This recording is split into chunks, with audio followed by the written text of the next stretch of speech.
প্রিয় দেশবাসী, আসসালামু আলাইকুম।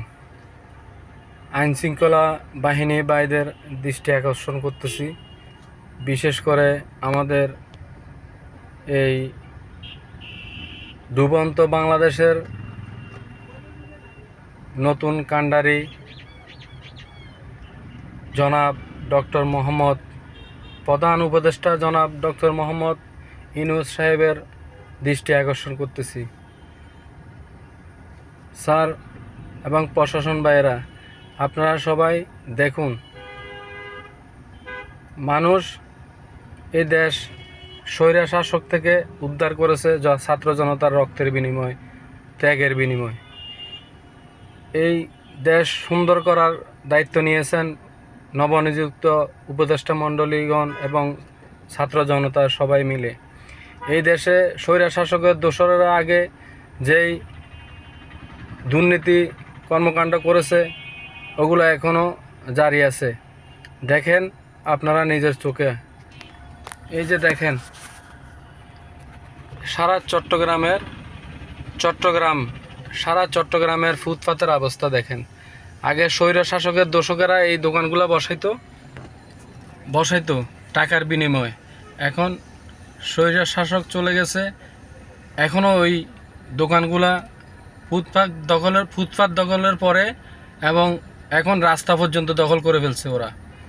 কারিগরা, সাধারণ জনগণ, পথচারী, স্কুল কলেজের ছাত্রছাত্রীরা হাঁটাচলা করতে অনেক বিলম্ব এবং অসুবিধা হচ্ছে, সমস্যা হচ্ছে। আপনারা যদি অতি দ্রুত এগুলো যদি নিয়ন্ত্রণ না করেন,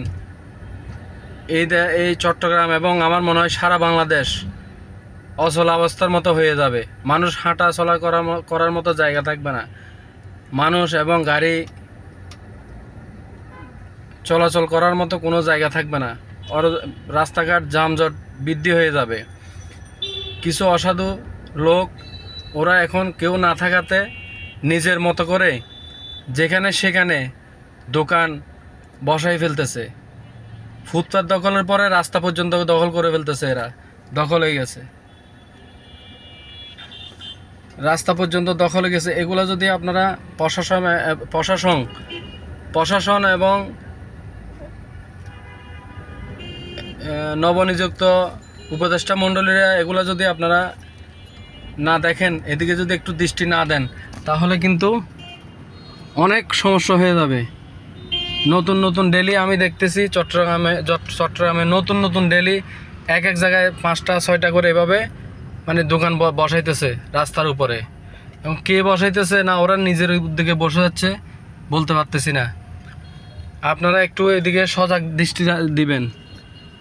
চট্টগ্রাম এবং সারা বাংলাদেশ আমার মনে হয় আপনারা সজাগ দৃষ্টি দিয়ে এগুলো রোধ করেন এবং প্রতিহত করেন, এই আশা ব্যক্ত করে আমি আমার সংক্ষিপ্ত ভিডিও বন্ধ করতেছি।